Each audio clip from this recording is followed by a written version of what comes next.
What's up, Drop Pod listeners? You can check out new episodes of the Drop Podcast every Tuesday and Thursday, wherever you listen to podcasts. You can find all of our content on YouTube at the Drop Golf Podcast and on our socials. That's Instagram and Twitter at the Drop_pod. No matter how you consume us, like, subscribe, rate, review, all that good stuff. Follow and listen along. This episode is brought to you by George Wall Ford. George Wall Ford in Red Bank, New Jersey is family owned and operated, proudly serving New Jersey residents with superior customer service since 1960. Rye, share your story about your experience there. Mike, I went on a tangent in one of our episodes previously about it, but I can't say enough good things about George Wall Ford. I needed a new car. I had an old. I loved the brand that I had. I loved, it was an SUV, but had 165,000 miles on it. It was just time, So I hopped on over to George Wall Ford. I saw our guy Jerry, and Jerry and his team were awesome. I mean, from stem to stern, they're there, they're helping, they're knowledgeable. They have so many cars on the lot that you can go in and say, hey, I want a sunroof, a navigation. I want this kind of rims on it. I want this kind of this, that, and the other thing. There's a great chance that they have that car with all your specs, the color, all that thing. Me, I didn't particularly care. I was like, hey, I want to be high up in the car, right? I need an SUV. I'm a big guy. I got a dog. I got golf clubs. I got beach chairs in the summer. I need something that's a little more rugged, a little more. Again, I like to be higher in my car. And I went and saw Jerry. He pointed me in the right direction. And again, it's awesome to have that kind of help and support from your salesman to the finance guy to even they got somebody who helps you set up your car, right? I got an app on my phone now that's got my auto start on it. I can locate my car if I don't know where it is. I could take a trip to Japan if I wanted to and be like, did I lock my car? And I can go into the app and lock my car. So even people helping you set up that stuff, just the hands-on approach over there is incredible. So if you need a car, head on over to George Wall. And go ask for Jerry. They were awesome there. Again, stem to stern from everybody. I can't say enough good things about it. It was an unbelievable experience.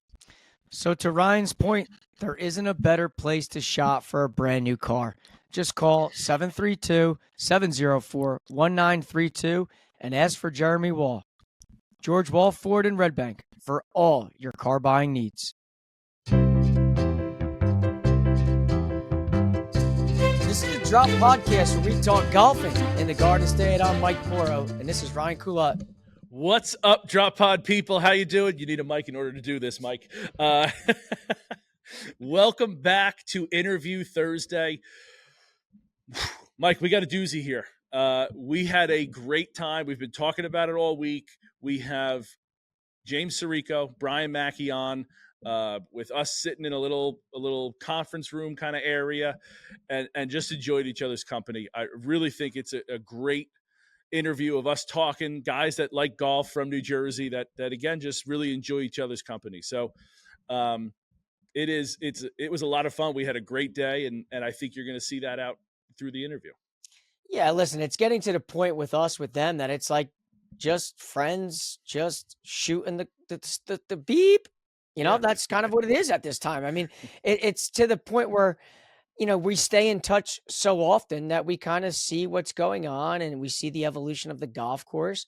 So it's fun. And I think, we talked about early on that North Jersey was kind of like a hidden gem. Well, it's no longer hidden after they've just won the 2024 NJPGA Club of the Year. So this place is hopping, it's popping, and it's out there. For sure it is.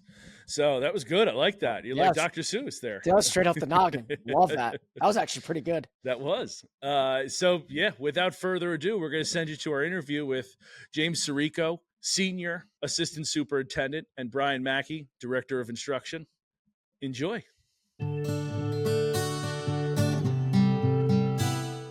So here we are. We're back at North Jersey Country Club with Senior Assistant Superintendent James Surico, Director of Instruction Brian Mackey, and Ryan Coulott's favorite golf course in the United States of America.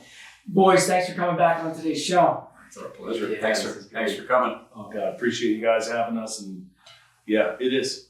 Listen, this is North Jersey 2.0. I mean, this is the home of golf to you. And I think being out here with you guys and being on this golf course, you guys just make everything so easy, so enjoyable. And for someone that's an absolute lunatic like myself, so much fun. That you're able to kind of just step back, relax, enjoy the relationship, the friendships, the whole idea of golf. So let's kind of dive into the day. I mean, I know that this has been something on our schedule for quite some time. What was unbeknownst to me? Yeah, A lot of secrets. Yeah, a lot of secrets. Yeah, I told him today on the drive over. I said, I'm having some group texts, and you're not included. And he said, "Why?" I said, "Don't worry about what's going on." But I guess before I even get into that, did it live up to what you thought it was the very first time? So I'm gonna ignore them being here and talk about this place because I've said it before. When I first was here last year, how much I love this place. I was like, I don't think it's recency bias, but it's the day after. I can't really say it's not recency bias, but I love this place. And I've said it all winter. I said it all year. You and I have talked on and off the pod about how much compared places to here. This place is special. This place is amazing. This place is immaculate. This place is legitimately my favorite place to play. And then on top of that, you take these two guys here that make it so easy, obviously easy to come here, but easy to play with. They, you just make it, you guys make it so much fun to be here. And you're two of the best human beings I know. And I absolutely love being here. You guys are awesome. I can't say, I'm going to get choked up legitimately talking about this place because that's how much I love it. It's literally, I'm so humbled being here. Thank you. I really am. I'm so humbled being here because the golf course is incredible. The history here, I nerd out over that, but the friendships, the relationships that we've developed, this is just absolutely incredible. I can't put into any more words how much I love this place. We had a gem of a day, so we appreciate you guys coming here, having a great time. The feeling is mutual. The camaraderie that we have out there is great, and to be in November and to be able to get, we just squeaked in 18 holes. Yeah, daylight saving. We went back to standard time, so just squeaked it in. But yeah, gem of the day, beautiful conditions. We haven't had rain in over a month, but that's okay. It's been great for golf. And we appreciate you guys coming out again. Yeah, we did squeak it in is for sure what we did. But yeah, it's I'm glad the feeling's mutual because I love coming up here for sure. Yeah, I mean, listen, Ryan would live here if you guys let him live here. So I mean, I don't know what to say. Do you have housing? We do have housing. Yeah. We do. Yeah, absolutely. We have a couple open rooms, a work fellowship type of thing. You can come in. Okay. Well, hey, that might be something. Drop on. Ambassador. Great term. Yeah, absolutely. There we go. I like that. You're talking about for TaylorMade. Yeah, that's strong. So Brian, let's kind of start with you. Obviously, I know that. Hold on. Something else that gets overlooked here. That again, you guys having us up here, love it. The course is great. Vibes are great. I have a friend that talks about you can't talk about vibes at a golf course because that's not a thing. It's not a tangible thing.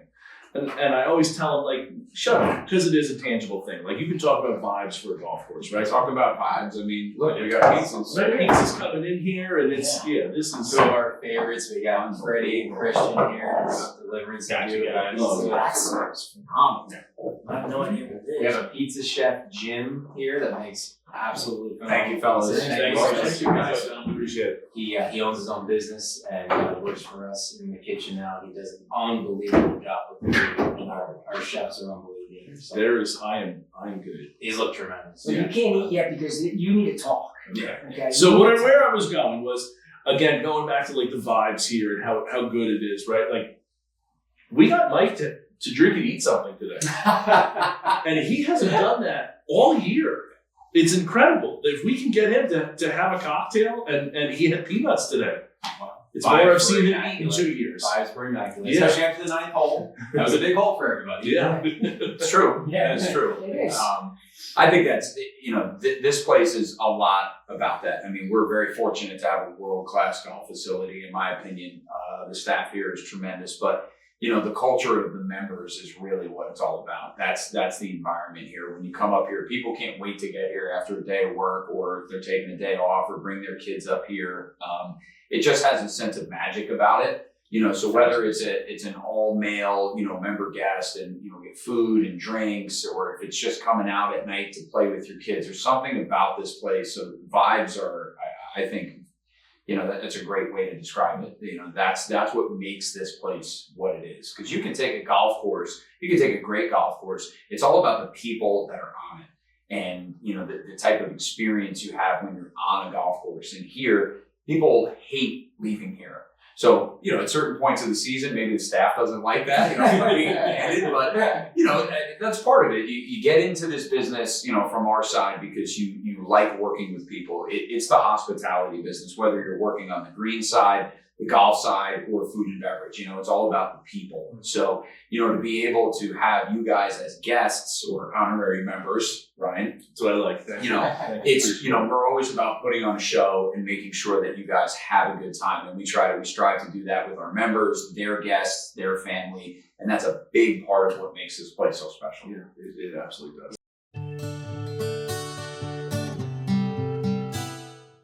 Tired of your sock drawer looking like a 50s television show? Then it's time to try socks by Leverett US. With their vast array of color options and superior design, it's the only sock that you will ever need.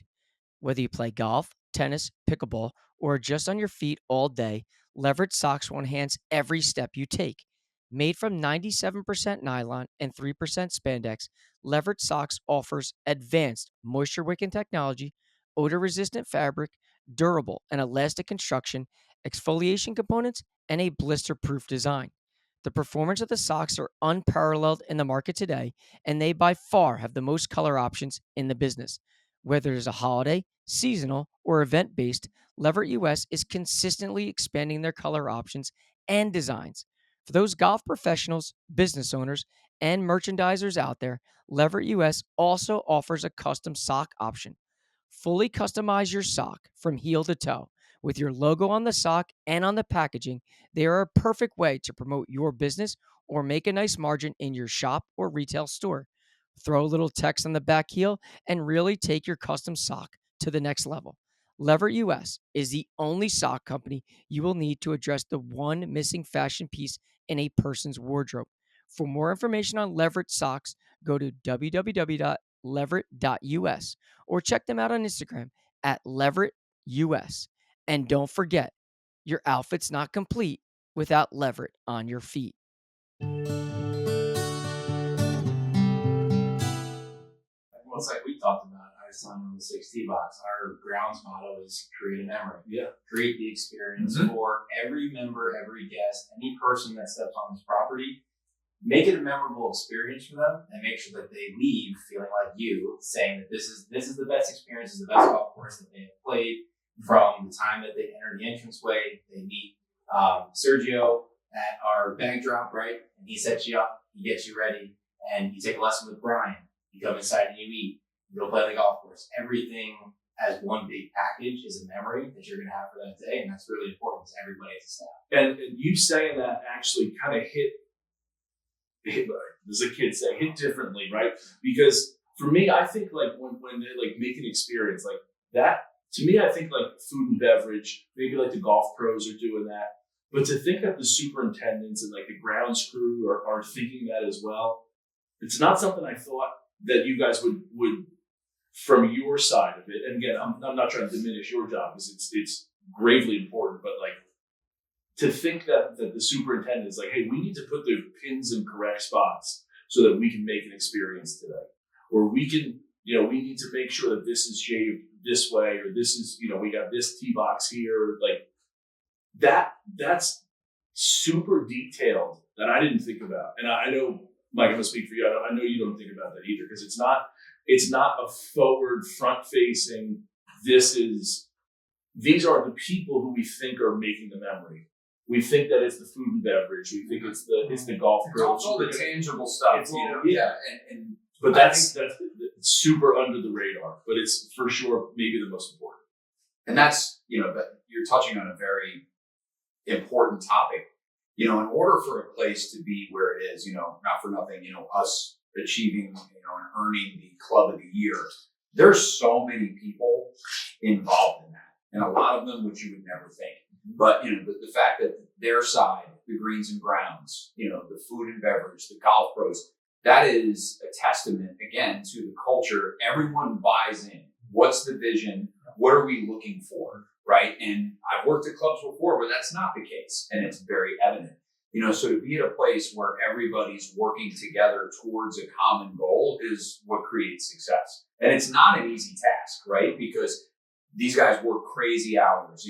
Our side, same thing, food and beverage, same thing. You're competing in northern New Jersey with restaurants and ambiance at all these places. So to create an atmosphere where people want to come here so they can enjoy golf, enjoy an experience with the pro staff, and then, come in here and have quality food and drink and create those memories. I mean, there's so many facets that contribute to a good club. And a lot of it, you're right, it's people that you would never think are involved in that. And those are the people that honestly have the biggest impact. Like our outside operations manager, director, and caddy master, Sergio Espinoza, is the guy that really makes this place tick. When we show up on the golf side, obviously their side's very different, but, members showing up for a tournament, like he's here sometimes at 5:00 in the morning, 4:30, setting up golf carts, making sure everybody knows where they're going. Or if they're showing up at 5:00, after work with their kids, they see his face. It creates this whole sense of relaxation. And it's a lot why we have the culture that we have. So, and there's a guy, after our tournaments, we do, it's not, we don't want to say it's the obligatory acknowledgement because it is important. Member guests, tournaments, those days aren't created unless you have, a cohesive strategy and front that makes it possible. I always like using the word team. You have a full team. From the people who get here at 4:00 in the morning to the food and beverage who's here at 10:00 at night. 100%. Everybody from stem to stern needs to be going in the same direction with the same vision and the same idea of how we want this place to work. Yeah. And to your point about Sergio, like there was a little chaos for us getting in today. And At the gate, And then when we were walking up and he grabbed our bags and he's like, hey, how are you guys? Like, I said, oh, we're playing with, Brian and James. Like, oh yeah, Brian and Mike. He knew both of us by name. And like, we're too know, but like, I guess you guys might have said who we're playing with them, but he remembered that. And that's a small thing that goes a really long way. Details, right? Details. And he knew who we were. Yeah. But he really is. Like, he knew who we were, took our bags, put them on the cart, like instructed us where to go. Like, he's got that outside op running and humming. And that's just like, that's a little thing that like, when it's going well, you don't really think about it. When it's bad, you do think about it. And it's one of those things where you're like, and it's just like, you want those things that like, those like little things to not matter or not be thought about and they're being done correctly. I kind of to that point. I think you said it out. He's like a glue guy. I think Sergio, when you think about that role that he plays, he may not be the Brian Mackey or the James Surico, the name that gets tied to the club. But there are those guys that play a huge role in making things run smoothly. And it's like on a team. I may be a role player and I may not get all the stats or all the publicity. But at the end of the day, the team knows we need a guy like that. And Sergio kind of checks those boxes. He's setting all the screens and he's doing it well and he's rolling to the basket, catching passes and kicking out. He's generally the first person that you see. That's the most important thing. Your first impression. He does such an unbelievable job getting people moving around positively. And when you're set up for success, then when you go play golf, you're already happy. You go to the range, you're already happy. You go eat, you're already happy. He sets you up to be happy. First impressions are everything. You have a bad experience walking up from the parking lot, like it kind of sets the tone for the day. And that, it never happens. I mean, he is just conducting everything. And I think he's like a maestro. It's really, it's so impressive to watch. And he never has 100%. An off day, which in the hospitality business is really a struggle because not everybody is always pleasant, whether it's your staff or your customers. So to be able to keep that even keel temperament is actually, that's a skill set that a lot of people don't have. And it's not like he went, he underwent extensive training. It's a testament to him because that's just who he is. So to find people like that is honestly like trying to find a needle in a haystack. It's really impressive. And I think that's where the vibe starts. To your point earlier, like that vibe when I park the car and I drop the bag off, that interaction right there from the get-go starts it going down the right path. And I think that's kind of like to why this place, and I don't want to say it was like a hidden gem or kind of like off the radar, but I felt like it's kind of like now blossomed to this spot where now it's a very highly talked about spot, whether it's a lot of the work that's going in or the things that I just feel like in the last 18 months, I feel like I hear North Jersey's name so much, whether it's from different podcasts or content creators or even just people in the business. Like, dude, have you seen North Jersey? Have you heard it? Like, it is a special spot that I think that kind of resonates as to why you think so highly of it. I forget who it was, and you might remember, but we were somewhere, and they were like, "Have you guys seen what North Jersey's done like that?" And I legitimately laughed because I was like, "Yeah, I'm well. I'm a couple steps ahead." I'm an ambassador. I remember. It's but that's just to touch on that point that you made there, Mike, about the hidden gem. So we were fortunate enough to earn the Club of the Year for the New Jersey PGA, and Brian Crawford actually gave a really good little tidbit in the video, which will get published on social media. I think it's November 12th, but he says, we were considered a hidden gem, and now I just think you get rid of the term hidden, right? Like, people are talking about it. We were fortunate to host a couple of New Jersey PGA events, New Jersey State Golf Association, MGA, so these governing bodies are now using our facility and really enjoying their experience. So, we were fortunate to be a hidden gem, and now I think it's just a gem. And, Brian said that in the video. I thought that was very people are getting a little taste of what this place is like, and now they want a big bite of it. Yeah. I think that's kind of what it is. So, and I would like to say, I have been championing that. I honestly, I can't deny Been that. waving the North Jersey flag. It's tough when you're the lead patriot. I knocks you down. He's carrying the torch. I like that. You stick to your guns. That's why he's an ambassador, honorary member of everyone's We have a statue in the works. Yeah. Just wait for it. Hopefully it doesn't look like the Dwayne. I was just going to say, hopefully it doesn't look like But Brian, let's kind of get into some other accolades besides the Club of the Year that the club here got. You also were awarded the Youth Player Development Award, and I think one of the things that we saw, is people spending time with how the game of golf is growing and what can I do to better it. I think getting awards like that may not always be like the MVP or the best this. And I just kind of think that goes under the radar in terms of like giving back to the game of golf. Talk a little bit about what that award meant, winning that. Yeah, so anytime you're recognized by your peers in your industry as being the best in that moment, whatever it is, whether it's the Patriot Award, Youth Player Development, Merchandiser, it's obviously a tremendous honor. Giving back is you never really think about it until it's time to give back, and then you're trying to figure out ways. And you always think about that as something that's attached to money.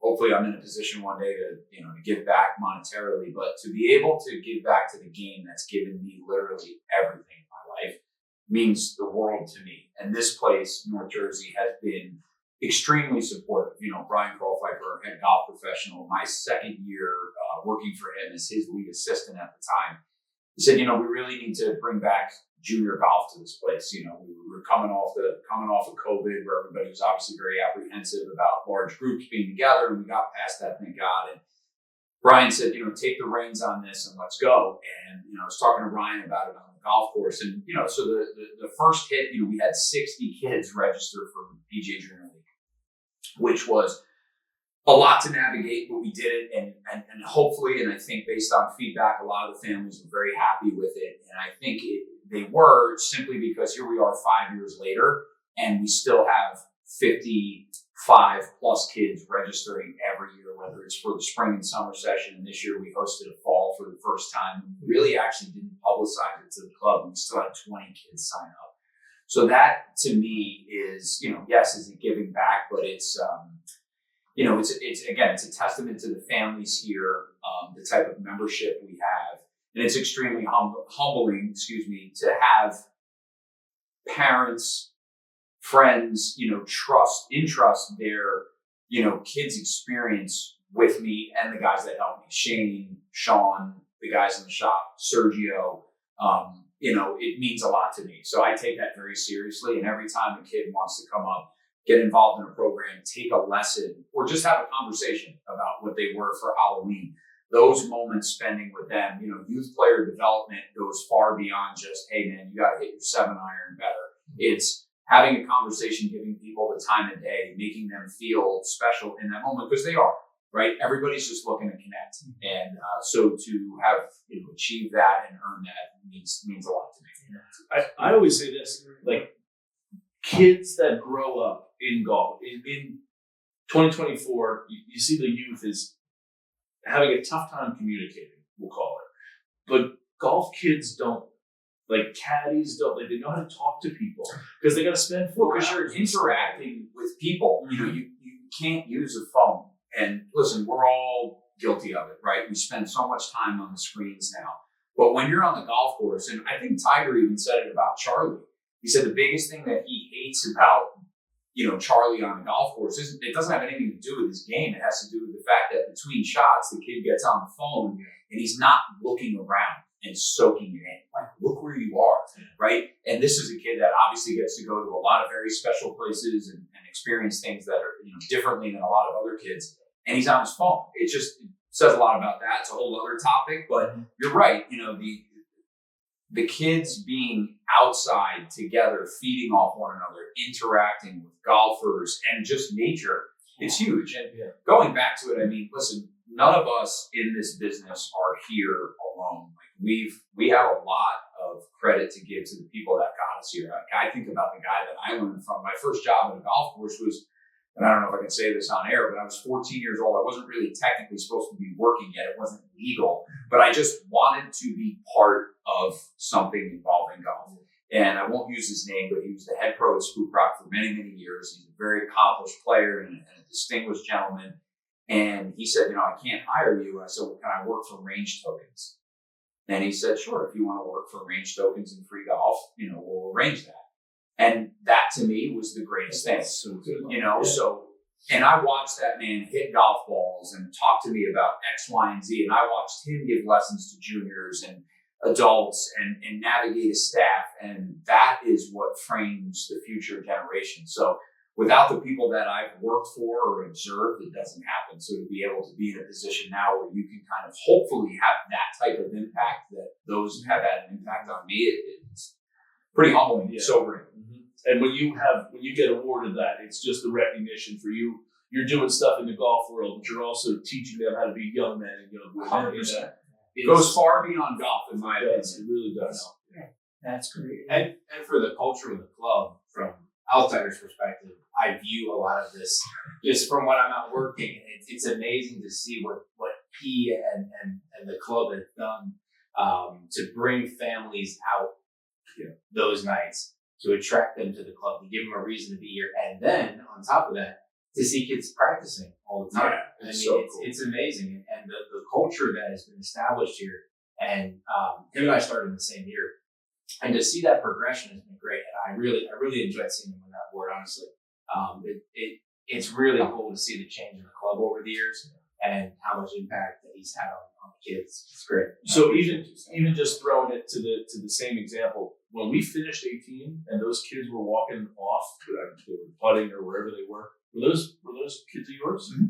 So like, there you go, Rick. Just a perfect example. Like, it's dark out. Those kids are still out there working. Where did they get that? They got school tomorrow, right? Mm-hmm. So they're working because you've given them something, right? They find a passion in the game, wherever it takes them, whether it's playing professional golf or golf in college. Like, that's irrelevant. It's more about that this game will be a part of their lives forever, and they can share it with their fathers and mothers. And to me, again, not going off on a tangent here, but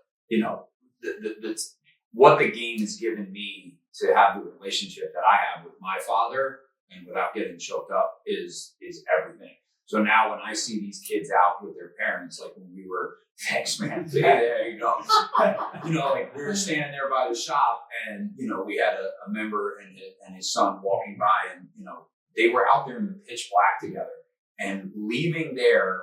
I guarantee you their energy, their mood, everything was better than when they first arrived, right? Because they got to spend that time together and this place gave them that and they'll have that forever. Hey, remember that time we played until it was dark and you chipped in and then we went and had a Coke and it's an overall experience. This game is so far superior in my opinion. I think it's great that kids play a bunch of sports and it's fun entertainment, but no other sport compares to golf. What it does for relationships, the game brings people together. And if you can get kids started young enough to where they really take the bait, it's the coolest thing to observe. I say that to Mike. How often do I say that? Like, nobody in my family golfs. So like they've, nobody in my family golfs. So I would say my dad has golf clubs, so that doesn't make him if he hasn't golf. But like seeing Mike and his relationship with his dad and brother, to be able to go on the trip he did this summer, to go down to Pinehurst, play all that, like that's a relationship that I'm never going to have with my dad. Yeah, but you have it with Mike, and you have it with James, and you have it with me, and it's such an interesting thing. So you're right, maybe not the immediate family, but without this type of game, without the magic of this game, maybe you don't have that at all. But now you do. And you might go on a golf trip for 4 days with guys and then you leave there having relationships that you never had before. Where else are you doing that? I mean, paintball, flag football. I don't know. You just don't see it in the I'm going on like a basketball tournament. Let's play street ball. Golf is the greatest fraternity out there. Yeah. I mean, you look at professional athletes, actors, actresses, politicians, all these people that you see all over screens, they all play golf. Yeah. It's amazing. It's definitely, it's a bond that I think that, and the connections and the friendships that you can build off just playing it, regardless of your skill level, is just goes to something you just can't quantify at the end of the day and say this is worth that because it's way, way more than that number. Hey golfers, meet Gimme Cocktails, your ultimate beverage choice for the 19th hole. Just the right cocktail to lift your spirits, literally. Your new favorite drink on and off the course. Gimme Cocktails is a family-owned business based right here in Monmouth County, New Jersey. They've crafted the perfect blend of premium vodka with either pineapple or lemonade iced tea with a touch of effervescence, giving you that refreshing lift you need. Plus, it's all natural, 7% alcohol, and completely gluten-free. Your local New Jersey brand is a ready-to-drink cocktail, embodying the spirit of celebration. Experience why golfers across New Jersey are loving them. One sip of Gimme Cocktail, and suddenly you're not thinking about that double bogey anymore. You can pick up Gimme Cocktails at Circus Liquors in Red Bank and ShopRite in Middletown, New Jersey. And they're coming soon to 6 Total Wine locations across New Jersey. So whether you're a seasoned pro or a weekend warrior, Gimme Cocktails is the perfect companion for any golfer. Swing, sip, and savor every moment with a Gimme. Want to learn more? Follow them on Instagram at gimme_cocktails or visit their website at gimmecocktails.com. Don't forget to pick up some Gimmies at Circus Liquors, ShopRite, and soon at Total Wine. Gimme Cocktails. Pick it up.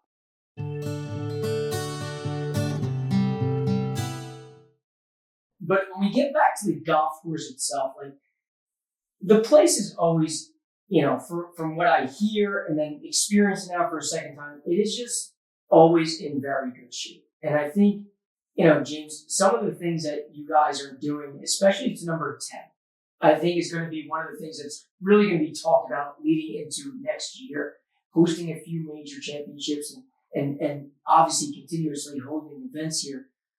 What's it looking like at number 10, or I should say on the 10th hole, and kind of some plans there? So this season, we finally completed the 10th. Last year, in the fall, Brian Schneider created the green.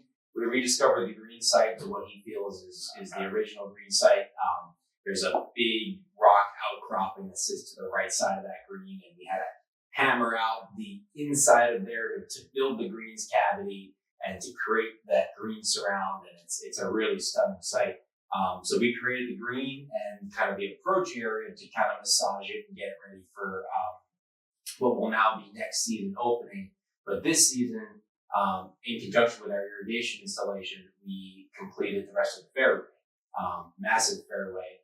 We added an extra 2 acres worth to what's already there, worth of fairway, and there's rough and fescue and everything around it. But that hole now being a par 5, playing at about 535 yards, is really going to be the last piece of the puzzle for us at the golf course. We've tweaked everything and brought it back to its original design, and in some areas where the intent of design, where we didn't actually know what was there. There's no pictures, there's no blueprints, nothing. We don't have a lot of records, but we were able to kind of figure it out. And Brian Schneider, credit to him with how much of a genius he is. I know we talked about that on the last podcast, but he was able to recreate all those things to what it was or should have been. He did the same thing with the tent. We did have some pictures and some quasi-aerial photographs that we were able to use to determine the shapes and the direction in which the hole went. So we do have its original green site, but it's super exciting that next spring we'll be able to open that up and really give the golf course its true feeling. To not have that 2 par 5 on the back, it plays fine now, but I think it just really enhances what the golf experience is. Plus, the views, as you guys saw today, from that green site is unbelievable. It's so beautiful. Yeah. It really is. And like you said, it's already a great back 9, but making it a par 5 and bringing in some, I don't want to say risk reward necessarily, but like you can pump a driver out there, and now it's like, do I want to go for it, or should I lay up? It's more strategy. Or am I going to lay back to lay up to lay on? Like you said, like the green is legitimately up on a cliff. So like if you miss right, just you're beyond screwed. So there's a lot there. It brings in a lot of character to the course. It's definitely going to add something. And the style is just so much more Travis. The current tent as it just doesn't fit the rest of the golf course, and this really ties in the Travis both from tee to green all the way. Like you said, it's a blind shot if you're going forward into. If you're going to lay up, you do have a visual, but just like all the other par 5s on the course, that's what it is. If you're going to go for it too, it's going to be blind. But if you lay up, you're going to have a better look into the hole. And yes, there's a lot of risk reward with going forward into, and the green has a lot of movement.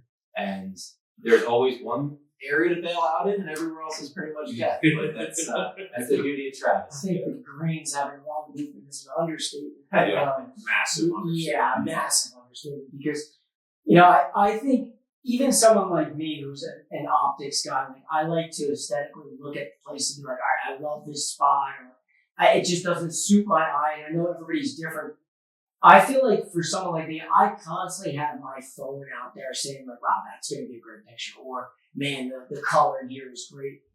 I can see why you love this so much. I can see why you guys talk so highly of this place, because it is one of those spots that's not only aesthetically pleasing, but also a very challenging golf course where it's not like I can just sit out here and just bomb the ball and kind of get lucky. You've got to, think your way around here, because if you miss it long, if you miss it right, if you miss it left, you're talking double bogey, sometimes at best. Mm-hmm. And I think that's one of the really fun things about this place is not only does it visually just hit, but it's also very challenging as well. And you're never safe. No. Like even to your point, were we talking about on the pod or before the pod? That 5-foot area around the hole. You're still playing break. You're not just hammering in the back. Yeah. You're never safe. Exactly. We were talking about, really having to marry line and speed. Yeah. Right. You have to be so precise here. And I just think that the type of golf that is played here is very different from a lot of facilities, if not all of it. You cannot play the flags here ever. A lot of the shots we talked about today, here's the number 2, the flag, but you're playing to these quadrants. And, for experienced players, that might not be that much of a challenge. To a novice player, that's like such a skill set. What do you mean? Like, I'm shooting it, it's saying this. What do you mean I have to hit it 20 yards short and let it run on, or hit it over here? The flag's over there, I want to go here. you go at flags here, and the next thing you know is it rolls off or rolls over, and now you're introducing bogey and double at best. Whereas if you hit it 25 feet in this direction, you have a chance to either score or at least walk away with a 2-putt. But it's a very unique golfing experience here, and it's cool because when it's soft versus when it's firm and fast, oftentimes people think, oh, soft conditions, you can go out there and tear it up, which we've had some people shoot some low scores here when it's a little softer because it is more receptive. But also with the amount of mounding and false fronts and runoffs here, when the ball has a lot of spin on it in a wet situation, it hits and spins off. You have to really make sure, again, you're hitting it to certain spots. Yeah. I'd imagine it's two very different golf courses when it's soft compared to when it's fast. Crazy. It really is. Like some courses, it's going to be different, but not that different. This has got to be fast. It's such a second shot golf course. Yeah. It really is. You have to be so precise with your numbers or what type of shot you're playing to a certain pin. It really, you have to know how to work the ball. You hear that? That's why I play well here, because I know how to work the ball. It's extremely crafty. Yeah. And we don't have a lot of bunkers. Right. And I think it enhances the golf course significantly. Most places would view that as a negative, and I think when we made the initial changes, that was a huge negative. Everyone was like, you're going to make it too easy.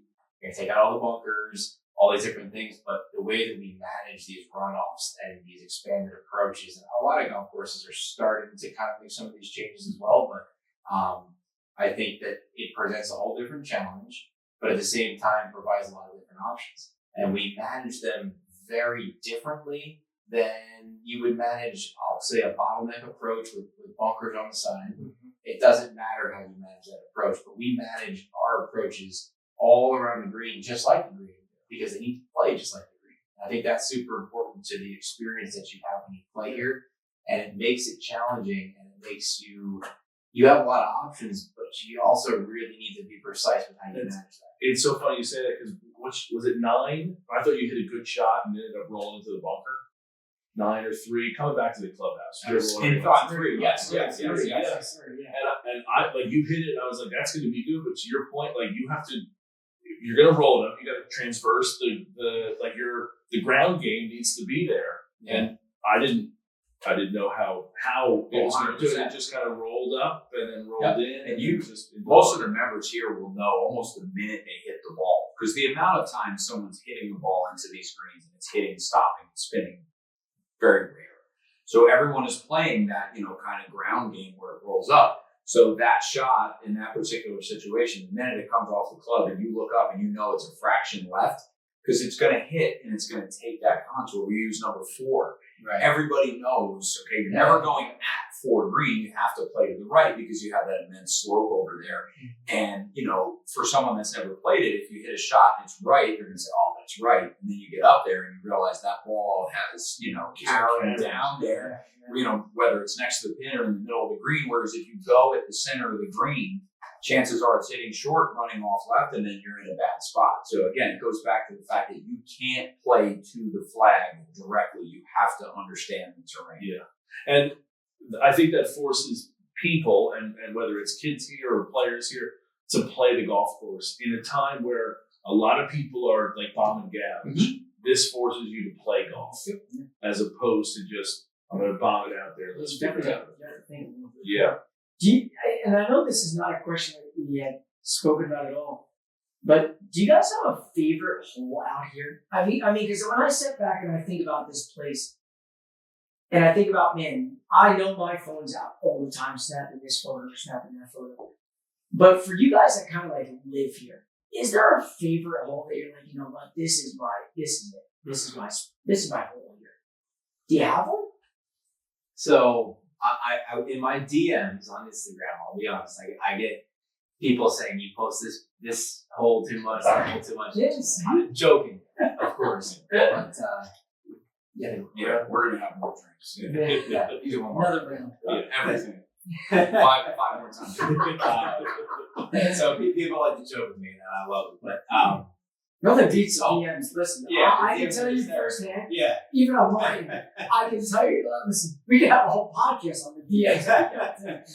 But in the morning, you have the one sun, the afternoon you have the next sun, and the morning I love to take pictures of like number 2. The afternoon I love to take pictures of number 4.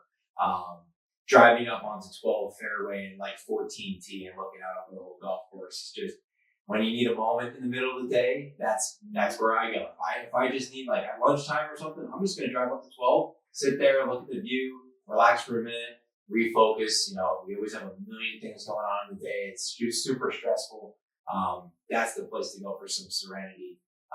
Looking at the rock outcroppings, and I mean, like everywhere you go, there's a section where you can say, all right, I can just sit here and look at this for a minute. Or the new 10th hole that everyone's going to experience next year, going up there and just having this 360 panorama of the golf course and just taking in the water, because you have the water from 8 and 11 behind you. You have the rock outcropping. You can see the clubhouse. You can see across all the different holes and the fescues and the trees and the contours of land.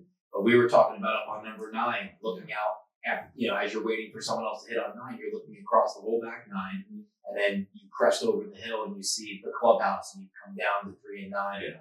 It's a majestic walk. I love walking the golf course too, and a lot of our members do as well, because you get to traverse that terrain and you get these reveals. All the par 5s, you get a big reveal. So And you as just a long answer, absorb it, right? I'm waiting for my favorite. as a long answer, I'm not going to say that I have a favorite because each hole is I appreciate the coward's answer. I'm here for it. That's like I got 5 favorites. It's so Switzerland. Thank you. Oh, Mackey's side. Say number 4. Fine. All right. I will pick number 2 as my favorite. Thank you. I will That's pick strong. strong. Yeah, I think that number 2, It's a great.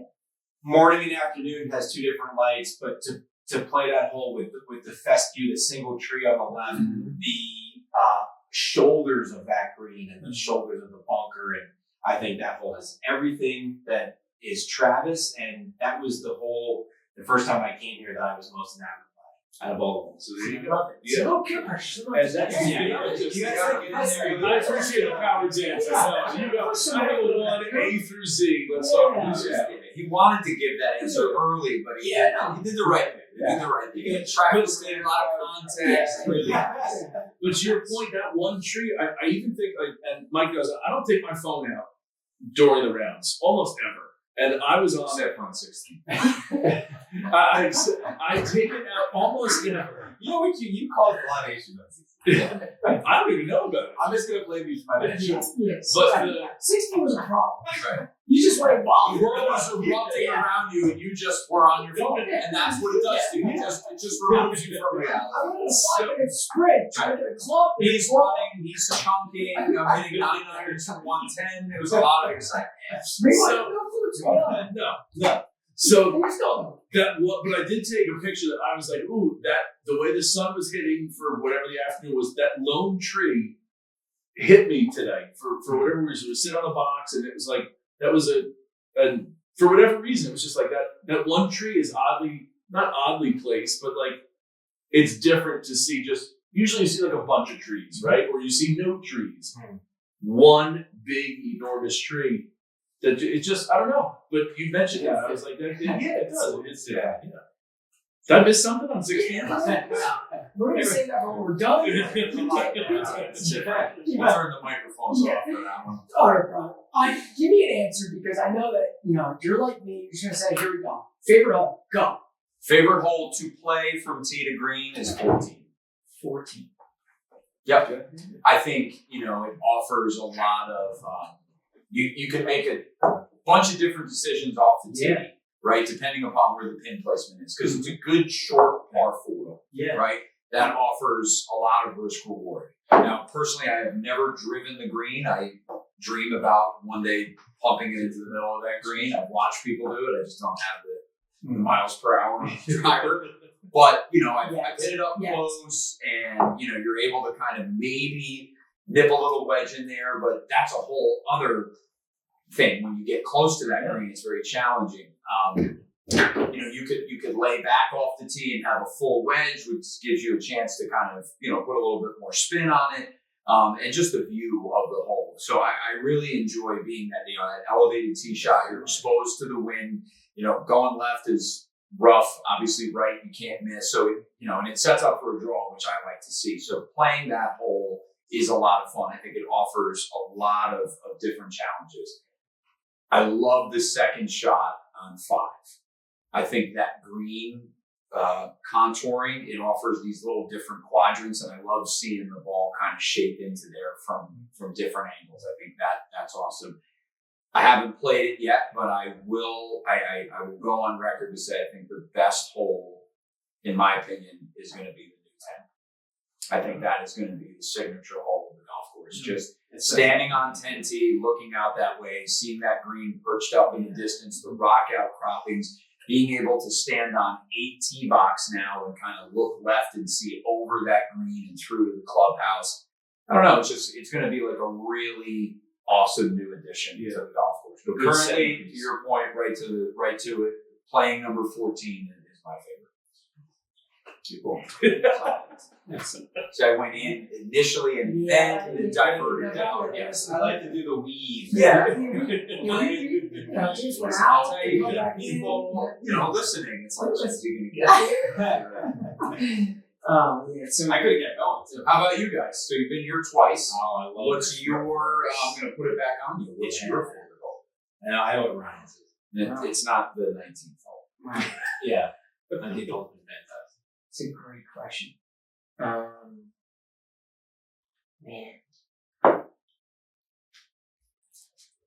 Is six the par 3? 6 is the par 4. Or 7's the par 3? Leads up to. Yeah, I like 7. I would say 7's my favorite. I think 7, again, you're kind of like, you got the rock in the distance. You got, during the season, you can see all the vescue that's growing. You got the little pond. I think it being elevated a little bit from an aesthetic standpoint, I think that just hits for someone like me. I think when I look out there, I'm like, man, this is just, and I know we talked about in the previous podcast, like this par 3 just like, it is just good. It just, there's the false front in front of it. You got to get it past it. Otherwise, it's coming back down. The green slopes very hard. Like, I think it's right edge. Meanwhile, it's really left edge. Like, there's a lot of things I think with number 7. I would say that's my spot. Cool. That's my spot. And you can't say this. I'm gonna paraphrase this. We don't need an hour and a half podcast right now. I want your 18. Okay. I want your one hole because you gotta have one. Well, I think I do.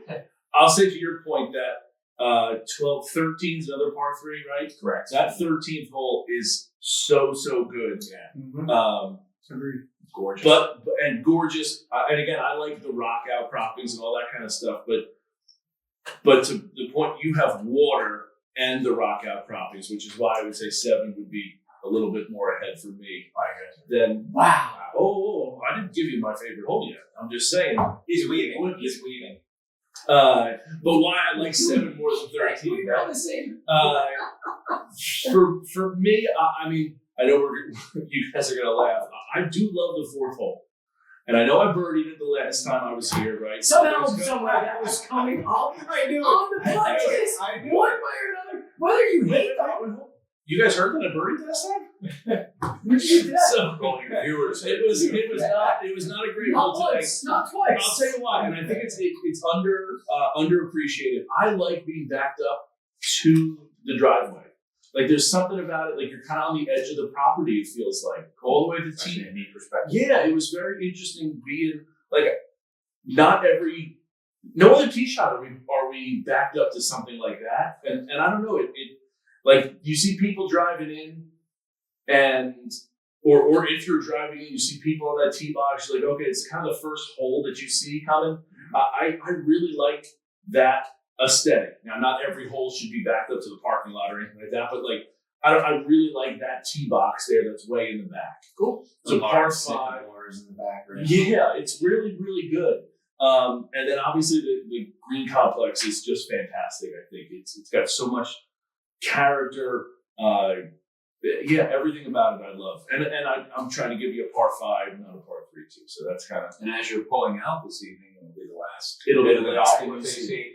And I don't know if you guys, did you see the trees the last time you were here? lit up. Yeah, they're all. So No, when you no, pull out no, tonight, no. one of the greatest things on the way out and on the way in, if you're coming or leaving anytime it's dark, from bottom to top, they're all illuminated. It's beautiful. You'll enjoy that. He says he's going to go on a loop. Yeah. He's going to go on a loop up. And I am staying here, but I will drive out and drive back in to see it. Yeah, there's two it's so lanterns on the front entrance as you come in, and then all the trees are all lit. That's gorgeous. That Yeah. really is. You'll enjoy that. Very cool. I think to end this, I think, you had mentioned in the pre-show about Tiger Woods and when you played in the PGA. And I know recently, Frank Esposito kind of went through a little story of his when he was there. And I thought that was kind of an interesting take to see, kind of like what it's like being around a guy like that. And I know the audience loves hearing like different stories from people that get to experience that firsthand. Mm-hmm. Why don't you share that little story there with us? And I think you got to get into the whole thing. Don't leave like the wedges out. I think even Brooks Koepka's got to sneak into the story a little bit. I know you're smiling right now. Let's get that mic right here. No stone unturned. Yeah, I think it's important we all hear this. It was an unbelievable experience, obviously, to be able to be fortunate enough to compete at that level in not just and you're not downplaying any tour event at any point. I mean, you're playing with the best players, but to play in a major, and as us as PGA of America professionals to be able to represent our organization in a major like that is one of the coolest opportunities in sports. So fortunate enough to qualify, get there, and it starts with the first day. I get there on a Monday because I just wanted to, I was already vomiting and I was just trying to figure out, let me get on property to try to just get boots on the ground. I'm with my father, my best friend, and my buddy Sean, who caddied for me, who's an angel. And the best part is we go to pull in and I didn't have my credentials yet. It wasn't mailed to me. I had to get them at the player registration. Meanwhile, the guard at the gate wouldn't let us through. So luckily my caddy got his credentials in an email and that's what got us in. It's hysterical. Seems like an oversight. Oh my God, You're it's supposed so to get funny. in if you don't. I mean, I'm already nervous, and now this guy's like, "You got no shot getting on property." I'm like, "Great, I'm gonna miss my tee time 3 days from now, and I'm not gonna play this tournament." So I go to player registration, and this lovely lady is there, and her husband's a PGA pro, so she was just so accommodating and so congratulatory. It's so great that you're here. Congratulations, and I'm just soaking it up. And I'm at will call at this point, getting tickets for my family, and I feel this presence behind me. And I'm talking to this lady for several moments, so I'm thinking, all right, I turn around, it's Tiger. And I'm like, first of all, why are you at will call? Right? I'm like, who are you getting tickets for? You can pretty much just bring everybody. But I give it the old, double take, and then so I'm like, I'm sorry, he's like, no, take your time, it's all good. It was such an out-of-body experience that my first interaction with another player in the field happened to be Tiger. So I move on, hyperventilate. So now I pick up my mouth, I roll yeah. up my bottom. We get through, it's great, I'm soaking it all up, I'm crying, I'm going to my locker, I'm next to McElroy. It's like this, it's just this total out-of-body experience. So now it's the Wednesday practice round, and Tyler Hall from the New Jersey PGA also qualified, and there's a fun story there. We both went through our, accreditation process at the same time. We both went to level 1, 2, and 3 together to get our stuff. We get through, and we happen to qualify in the same year. So we're having dinner one night, and he says, "You want to play with Gary Woodland for the practice round?" They went to Kansas together, and another PGA professional, Ryan Vermeer. So we go and we play this practice round, and playing with Gary Woodland is a fascinating experience in itself because the ball goes so much further than I could ever physically comprehend. And we have this amazing experience. I could go on a whole day just talking about him and how much of a gentleman he is. And we finish, and it's the Wednesday, so we're starting the tournament the next day. It's cold, it's raining. I get in the car, and I'm leaving with my caddy and my father, and I come around, I can't really see. And all of a sudden, my buddy Sean goes, "Stop!" I hit the brakes. I almost killed Tiger Woods. He's walking out of one of the parking lot alleyways there, one of the lanes with his, significant other, not sure which one, Sorry. And it's wild because he had just been named in that lawsuit. Unfortunately, there was a situation at the Woods, his place down in Jupiter. So this guy's constantly got stuff going on and he's trying to play golf. And I literally almost hit this guy. And he gave me the eyes like, what the F are you doing? You know, like, look where you're going. And I'm like, I turn around and look at my dad and go, can you imagine the headlines we would have made? Tiger Woods prior to this golf tournament. So here we are. Now it's Thursday and we're playing golf. We happen to be the same tee time, except he's on the opposite side. So he was going off 1 that day, I was going off 10 or vice versa, whatever it was. But I think the point going back to what Frank said about what that feels like being in that element. So this is all stuff that happened leading up. Now it's time to play. So I'm on the range 14 hours early, warming up, and you know, you're there and I'm hitting balls and I hear the people behind. It's impossible not to hear what's going on around you. People ask that all the time. You hear everything. You just have to learn how to tune it out. But I'm hitting balls and there's a name placard there. It's Brian Mackey, PGA, you know. And I hear this guy behind me goes, what are we even doing here? Who's this guy, Mackey? You know, and I'm dying laughing because obviously the guy's from Long Island. He's got the New York accent. So we're hitting balls and, you know, I'm trying not to shank it and we're getting through the warm up just fine. And all of a sudden though, you can feel when more and more people are showing up, right? So if I turned around and at the time I got there, which was super early, there was no one there. Now all of a sudden you turn around and there are people packed in, 22 deep, just trying to get, and you're like, what is going on? And then sure enough, here he comes. He comes around the corner and he just has this walk about him, this sense of command, and he comes around the corner. And even the other players that are way more accomplished than I am stop what they're doing. And here he comes. And you could just feel, you went from feeling like you were on a driving range to now you're warming up in a telephone booth. Like everyone is just on top of you. And it is really, really cool to see, man. I mean, the impact that man has had on the game, not only when he first started, he was just dominating, but even now, right? What he's done for junior golf, I think is really, really impressive. But that was my experience with him. You know, he made an eagle on the 4th hole, so he was on one side of the road. And for anybody that's listening that's been to Bethpage, it's a massive piece of property. You can't even fathom that you're in Long Island. This man made an eagle on number 4, and I swear to God, they heard it in Massachusetts. You know, it was like, and the guys that I was with, I played with Matt Wallace, a very talented European Tour player. You know, he's a super accomplished guy, Englishman, and Yost Luton, and both those guys were great with me, very accommodating, patient, awesome guys. They were like, oh, Tiger must have done something because no one else makes noise like that. It was so cool. No one else brings correct. So at least Tiger and I both missed the cut together, so I didn't feel so bad. But, you know, I know you referenced Koepka. So I'm warming up. Again, I'm on the range, hitting balls, and here comes Brooks Koepka. It happens to set up right next to me. And, you know, it's just like, wow, here's this guy. Now, knowing at that time he was at his peak, right? And you could almost sense that he was going to make a lot of noise that week and that he ended up winning. And he was just on an unbelievable run at that point. And it's amazing when you're around people that are in the zone, you can almost see it before it even happens. Like that man was just on a different wavelength than everybody else.